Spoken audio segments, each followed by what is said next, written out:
Buenos días, estamos haciendo este estudio bajo la forma de video acerca de un tema trascendental dentro de lo que es la doctrina cristiana, como lo es el de los espíritus inmundos o demonios que normalmente Satanás envía para controlar y destruir a la Iglesia de Jesucristo. Particularmente en este estudio vamos a hablar de uno de esos demonios o espíritus inmundos, y es el espíritu inmundo de falsas doctrinas.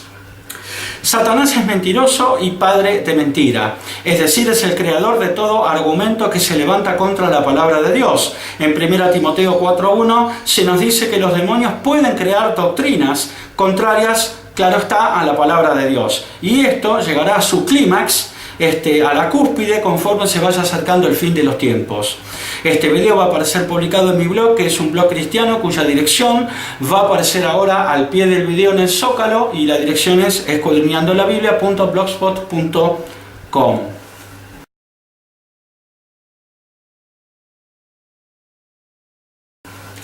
En Efesios 6:12 el apóstol Pablo de Tarso nos dice: porque no tenemos lucha contra sangre y carne, sino contra principados, contra potestades, contra los gobernadores de las tinieblas de este siglo, contra huestes espirituales de maldad en las regiones celestes.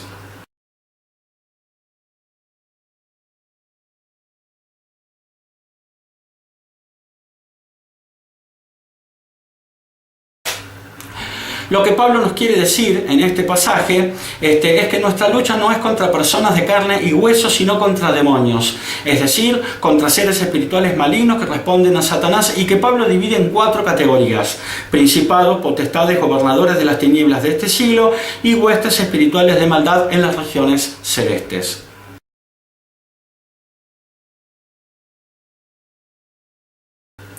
No vamos a describir aquí cada categoría de demonio, porque no es el objeto del presente estudio. Tengamos en cuenta, eso sí, que los más poderosos son los principados, que son los que Pablo menciona en primer lugar. Pablo habla acerca de una lucha, de que esa lucha no es contra carne y sangre, es decir, contra cosas físicas, sino contra seres espirituales malignos que responden a Satanás, y esto es lo que se conoce con el nombre de guerra espiritual. Y en esta guerra Satanás usa su ejército de demonios para enviarlos básicamente contra 3 cosas. Contra personas, tanto a nivel individual como a nivel grupal o familiar. Aquí los demonios oprimen y atormentan personas. Contra la iglesia como cuerpo. Aquí los demonios son enviados por Satanás para destruir a la iglesia en general y alguna iglesia local en particular. Y contra algún territorio o zona geográfica. Aquí los demonios son enviados no contra personas ni contra la iglesia, sino que son enviados para controlar una determinada zona geográfica o territorio.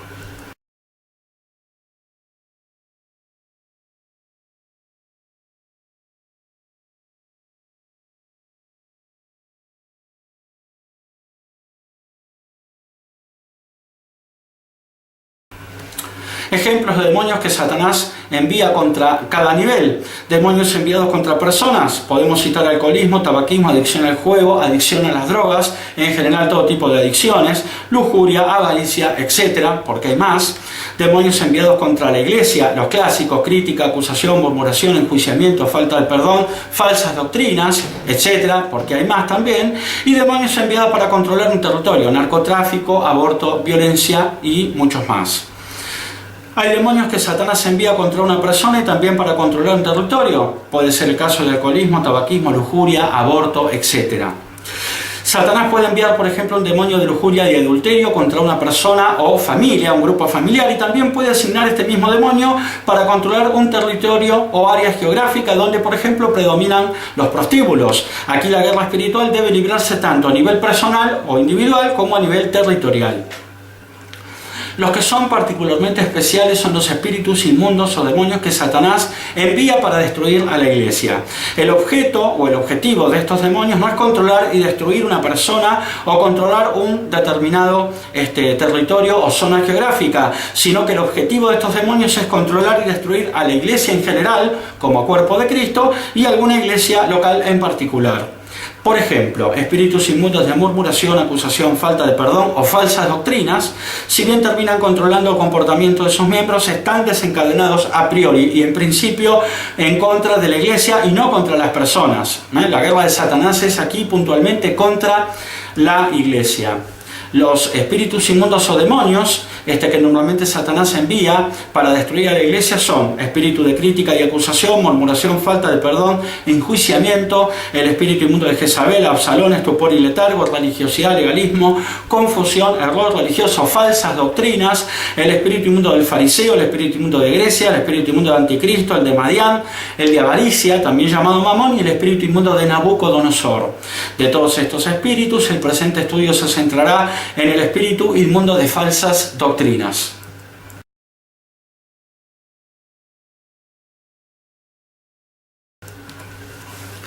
En 1 Timoteo 4.1, el apóstol Pablo nos escribe: pero el Espíritu con mayúscula, el Espíritu Santo, dice claramente que en los postreros tiempos, es decir, en los tiempos finales, que podrían ser estos tiempos, algunos apostatarán de la fe, escuchando a espíritus engañadores y a doctrinas de demonios.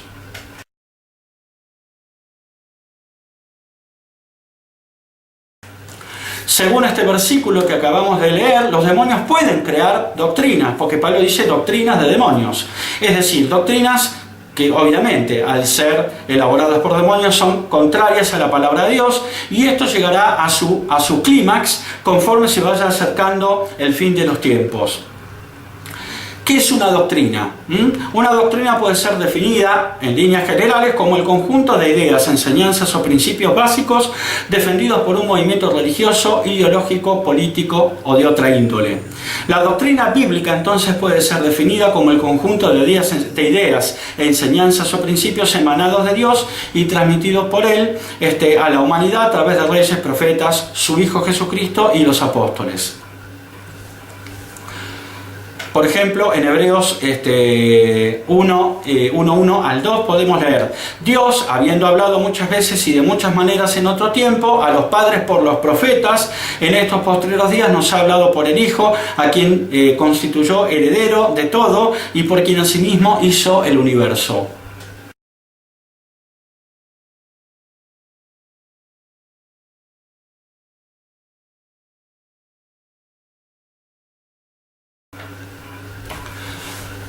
Satanás es mentiroso y padre de mentira, según surge de Juan 8:44. Es decir, Satanás es el creador de todo argumento que se levanta contra la palabra de Dios, que es la verdad, la palabra de Dios.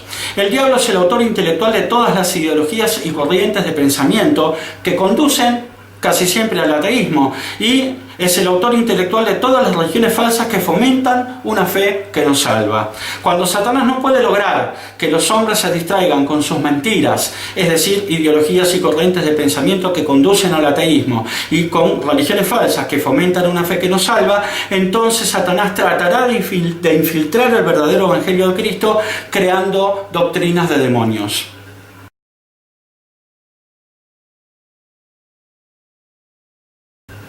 Vamos a hablar ahora del principio de lo falso, es decir, el principio que rige lo falso. Ana Méndez explica este proceso de envilecimiento de la verdad del Evangelio en su muy buen libro sobre la masonería, El oscuro secreto de Gadu. Es importante recalcar, escribe Ana Méndez, que lo falso no es lo visiblemente opuesto a la verdad, sino una copia lo más parecida posible a ella, pero cuya esencia es la mentira y conduce inevitablemente al error. Por ejemplo, dice Ana Méndez, tomemos un billete falsificado. Si el que lo fabricó hiciese una reproducción totalmente diferente al verdadero, es decir, una burda copia, jamás podría engañar a nadie. Si en cambio logra robar el papel moneda, las tintas y los moldes originales, lo único por lo que se descubriría su falsedad sería por el número de serie y por las marcas especiales sensibles a ciertos rayos con que los marca el banco emisor de los billetes. Y precisamente, dice Ana Méndez, es el principio de lo falso, el principio rector de lo falso. ¿Cuál es? Es usar la verdad hasta donde le sea posible para atraer a aquellos que más o menos creen conocerla. Una vez teniendo su confianza, es fácil introducir sutilmente un concepto falso que desvirtúe y cambie la esencia del mensaje. Como veremos a continuación, es tal el poder de la palabra de Dios que normalmente no hace falta más que un versículo para refutar cada falsa doctrina elaborada por Satanás y sus demonios.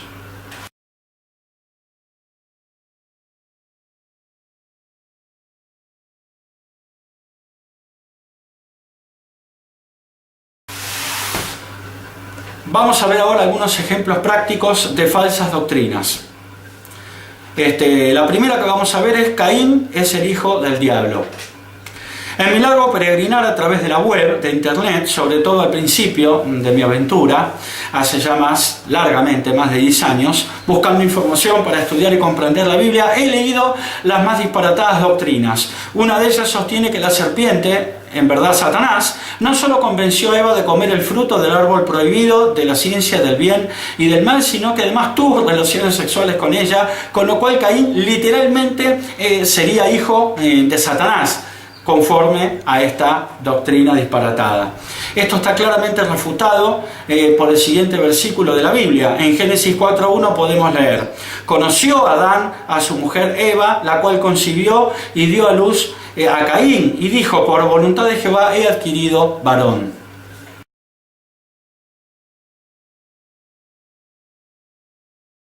Por lo general en la Biblia se emplea el verbo conocer para referirse a una relación sexual en el ámbito del matrimonio.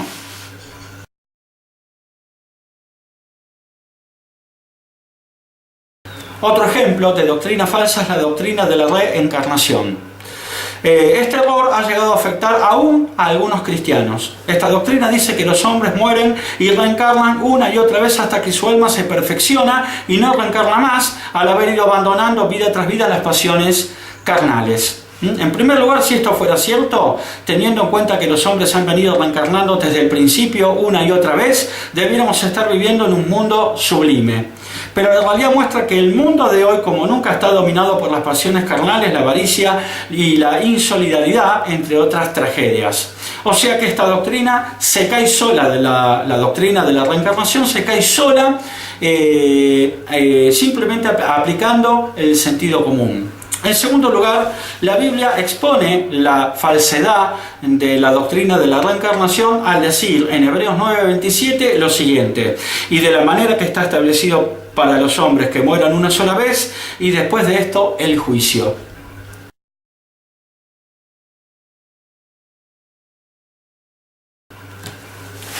El temor a la muerte, en el mejor de los casos, o el amor al mundo y a las pasiones carnales en la mayoría de las situaciones, puede llevar a una persona, aún cristiana, a creer en esta falsa doctrina de la reencarnación. Pero la Biblia expone, como hemos visto, su falsedad.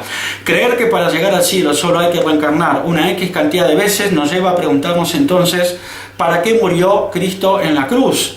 Abrazar la doctrina falsa de la reencarnación implica vaciar del propósito la cruz de Cristo y, en segundo lugar, amar el mundo y aborrecer el reino de Dios. Por estas dos causas, aún creyendo el resto de la Biblia, las personas que abracen esta doctrina, si no se arrepienten y la abandonan, se irán inevitablemente al infierno. Respecto de la doctrina de la reencarnación, Ana Méndez, en el mismo libro que ya hemos citado, cita el testimonio de una persona que recibió una revelación del Espíritu Santo sobre el origen de esta falsa doctrina de la reencarnación. En el pasaje citado por Ana Méndez podemos leer: en aquellos tiempos en que yo estaba en esos caminos, creía en la reencarnación. Cuando comencé a caminar con el Señor Jesucristo y conocí su palabra, que dice que el hombre muere una vez y después de esto el juicio, como hemos visto en Hebreos 9:27, le pedí, dice esta persona que cita a Méndez, le pedí a Dios que me dijera de qué manera podía yo enseñarle a la gente que creía en la reencarnación, ya que esta no era la verdad. Un día, mientras yo lavaba los platos, dice esta persona, en mi casa me habló el Espíritu Santo y me dijo: mira, el espíritu del hombre es eterno, por lo tanto los espíritus inmundos o demonios también lo son. Cuando el hombre muere, su espíritu vuelve a Dios que lo dio, le dice el Espíritu Santo a esta persona. El espíritu inmundo necesita un cuerpo físico para habitar y manifestarse, y dice la palabra que cuando éste sale del hombre, sea por su muerte o por su liberación, vaga buscando un lugar donde habitar. Esto lo podemos encontrar en Mateo capítulo 12, versículos 43 al 45. Entonces lo que sucede, continúa revelando el Espíritu Santo a esta persona, entonces lo que sucede es que estos espíritus inmundos han conocido a distintas personas durante muchas épocas y luego vienen y le dicen a aquella persona en quien están habitando ahora, le dicen que ésta tuvo vidas pasadas, señalándole nombres, lugares y situaciones. El diablo es un mentiroso y la reencarnación es una de sus grandes falsedades.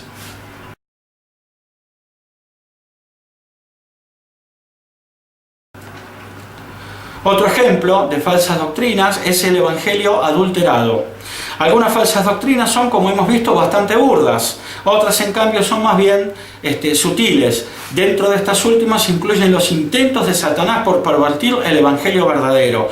Por ejemplo, al agregar requisitos para la salvación que no forman parte del evangelio de la gracia predicado por Pablo y que le fue revelado por Jesucristo.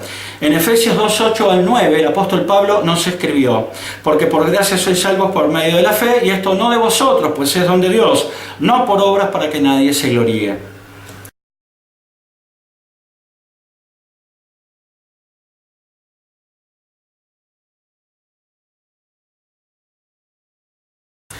Para Pablo, la causa de la salvación es la gracia, mientras que la fe es el medio, porque dice, por gracia sois salvos por medio de la fe. Dice además que la salvación no es por obras, para que nadie se gloríe, es decir, para que nadie se jacte. Pablo dice que la fe es el boleto de entrada a la gracia, que es la verdadera causa de la salvación. Esto lo dice en Romanos 5:1 al 2. Donde el apóstol escribe: justificados pues por la fe tenemos paz para con Dios por medio de nuestro Señor Jesucristo, por quien también tenemos entrada por la fe a esta gracia en la cual estamos firmes y nos gloriamos en la esperanza de la gloria de Dios.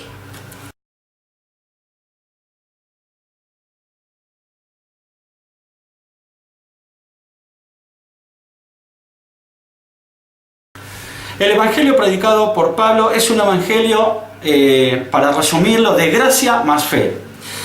Pero algunos comenzaron a pervertir el evangelio predicado por Pablo, agregando requisitos falsos para la salvación.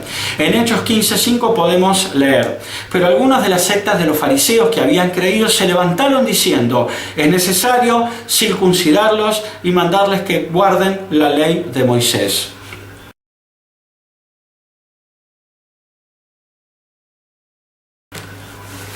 Algunos fariseos contemporáneos a Pablo, si bien habían abrazado el cristianismo, es decir, habían creído en Jesús, sostenían que al mismo tiempo había que circuncidarse y guardar la ley de Moisés. Este falso evangelio es un evangelio de fe más obras, a diferencia del predicado por Pablo, que es un evangelio de gracia más fe. Satanás sabe que no puede eliminar la fe de la ecuación de la salvación. Si lo hace, muchos desconfiarían. Por eso mantiene la fe, pero pervierte el evangelio reemplazando la gracia de Dios por las obras humanas, contrariando, claro está, el evangelio predicado por Pablo, que fue revelado por Jesucristo.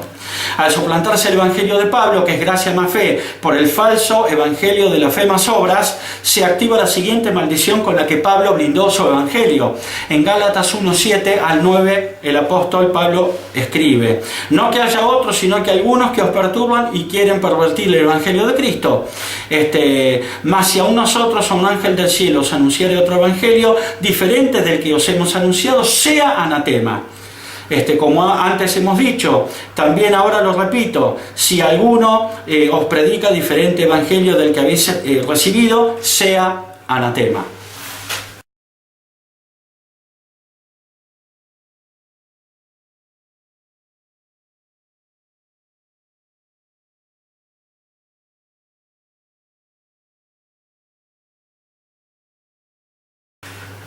En estos pasajes que hemos leído, la palabra anatema significa maldito.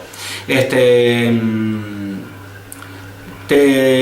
recomiendo, si quieres profundizar sobre este último tema, que veas en mi blog, en la pestaña Prédicas del autor del blog, una prédica que se llama El espíritu del fariseo.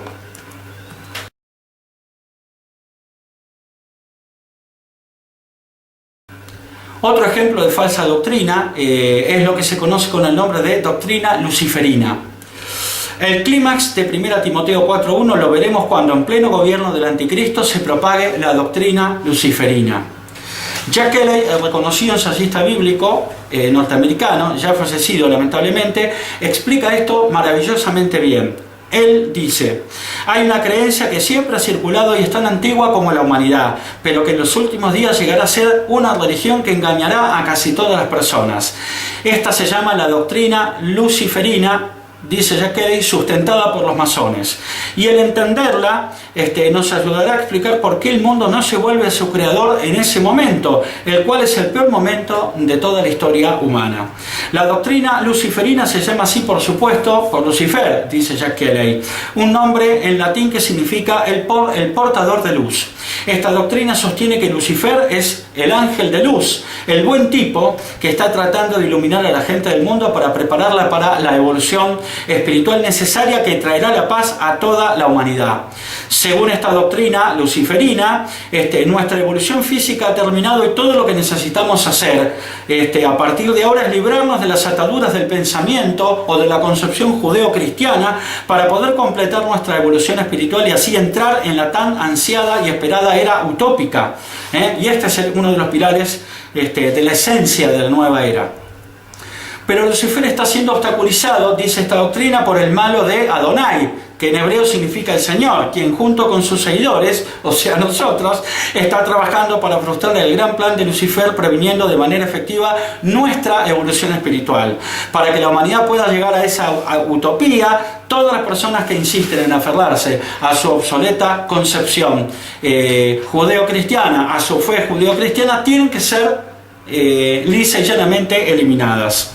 La gran tribulación está caracterizada por esta doctrina luciferina como el último gran esfuerzo del malo de Adonai de destruir al portador de la luz de la humanidad y prevenir nuestra ascensión a la utopía al mantenernos atados a él. Después de la desaparición de la iglesia por el rapto, la verdad estará muy escasa en la tierra, dice Jack Kelly, y todo el mundo será engañado al creer en esta doctrina luciferina tal y como Pablo advirtió que sucedería. Esto es bíblico, en 2 Tesalonicenses 2:9 al 12, donde el apóstol nos advierte. Inicuo, refiriéndose al anticristo, cuyo advenimiento es por obra de Satanás con gran poder y señales y prodigios mentirosos, dice Pablo, y con todo engaño de iniquidad para los que se pierden por cuanto no recibieron el amor de la verdad para ser salvos. Por esto Dios les envía un poder engañoso para que crean la mentira, a fin de que sean condenados todos los que no creyeron a la verdad, sino que se complacieron en la injusticia.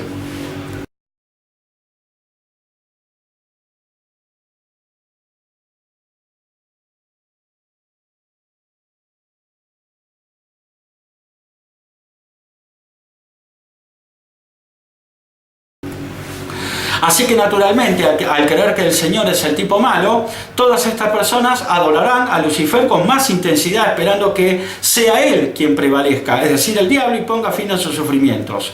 Como dice el rey Salomón en Proverbios 14:12, hay caminos que al hombre le parecen derechos, pero su fin es camino de muerte. Por supuesto, Lucifer es también ampliamente conocido como el diablo y Satanás, la serpiente antigua. Todo lo anterior será cada vez más habitual conforme nos acerquemos a los últimos días, la segunda venida de Cristo en sus dos fases.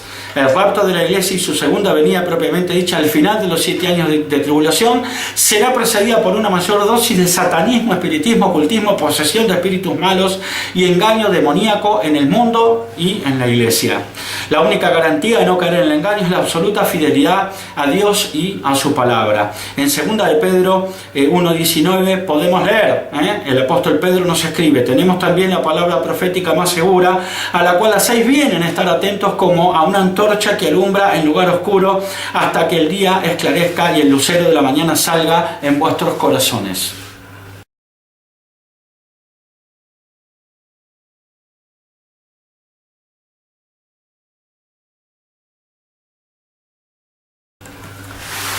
Las siguientes son señales de que este espíritu inmundo de falsas doctrinas se encuentra activo dentro de una iglesia local. Cuando los mensajes que se predican contradicen uno o más pasajes de las Escrituras. Cuando los mensajes que se predican afirman una verdad negando la otra o enfatizan una verdad más que otra. Es decir, cuando se instala una idea incorrecta manipulando la palabra de Dios, cuando se edita la palabra de Dios, lo cual es una herejía. Por ejemplo, cuando se predica un evangelio de admonición, es decir, ¿qué significa admonición? Significa advertir los errores e invitar a corregirlos. Eso es admonición, cuando se predica, por ejemplo, un evangelio admonitorio, de admonición, de amenazas y de advertencias, y jamás se predica el evangelio de la gracia. Lo que se predica es un evangelio sesgado. Bueno, este es el principio de toda herejía y por ende de toda falsa doctrina.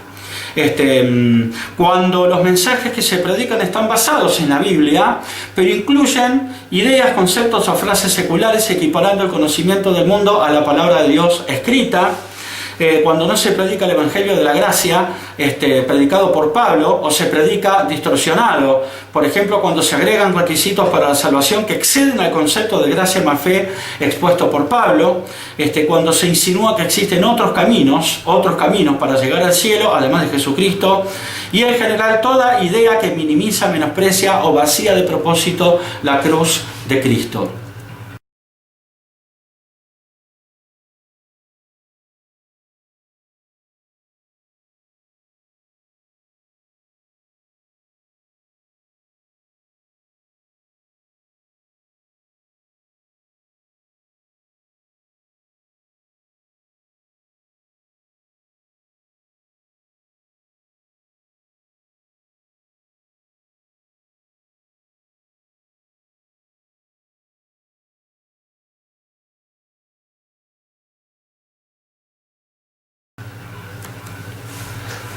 Podemos ensayar el siguiente modelo de oración en contra de este espíritu inmundo de falsas doctrinas. Y es el siguiente: Señor Jesucristo, con la autoridad que hay en tu nombre y con el poder que hay en tu sangre, atamos, reprendemos, echamos fuera, desalojamos a los lugares secos y vacíos, al espíritu inmundo de falsas doctrinas y a todos los espíritus inmundos y demonios que vienen con él: error religioso, legalismo, confusión y mentira. Atamos todos estos espíritus inmundos y demonios y desatamos el Espíritu Santo y un espíritu de sabiduría de lo alto sobre nuestra iglesia. Rompemos, quebrantamos, despedazamos, arruinamos, conquistamos, saqueamos, dejamos inhabitada y convertimos en anatema las fortalezas del espíritu inmundo de falsas doctrinas y distribuimos sus bienes.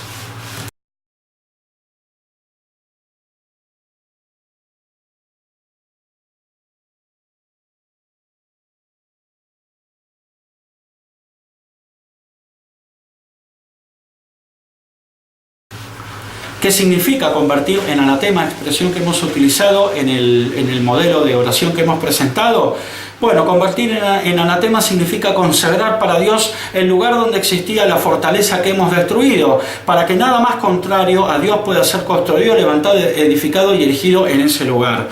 Esta idea al principio está basada en Josué 6:26, donde podemos leer: en aquel tiempo hizo Josué un juramento diciendo: maldito delante de Jehová el hombre que se levantare y reedificare esta ciudad de Jericó, que era una fortaleza, sobre su primogénito eche los cimientos de ella y sobre su hijo menor asiente sus puertas.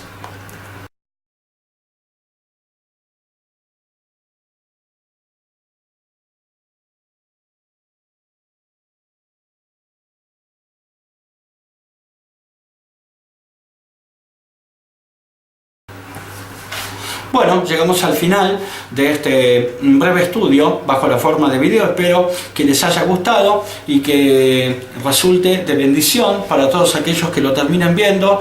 Y bueno, me despido hasta el próximo estudio bajo la forma de video.